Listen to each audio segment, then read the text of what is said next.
દાહોદ તાલુકા કોંગ્રેસનો યુથ પ્રમુખ નીકળ્યો બુટલેગર। ઉસરવાન ટિંડોરી ફળિયાના રહેણાંક મકાનમાં પોલીસે દરોડા પાડ્યા, જ્યાંથી 7,200 રૂપિયાના વિદેશી દારૂ સાથે પોલીસે સુનિલ બારિયાને ઝડપી લીધો છે। સુનિલ બારિયા દાહોદ તાલુકા કોંગ્રેસના યુથ પ્રમુખ હોવાની વાત જાણવા મળી છે।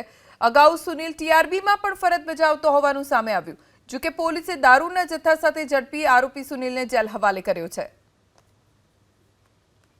ટિંડોરી ફળિયામાં આરોપી રહેતો હતો સુનિલ બારિયા અગાઉ ટીઆરબી તરીકે પણ ફરજ બજાવતો હોવાની જાણકારી પ્રાપ્ત થઈ છે। દાહોદ તાલુકા કોંગ્રેસનો યુથ પ્રમુખ છે સુનિલ બારિયા।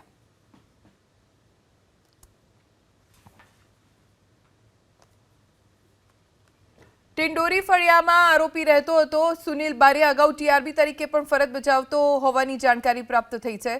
દાહોદ તાલુકા કોંગ્રેસનો યુથ પ્રમુખ છે સુનિલ બારિયા।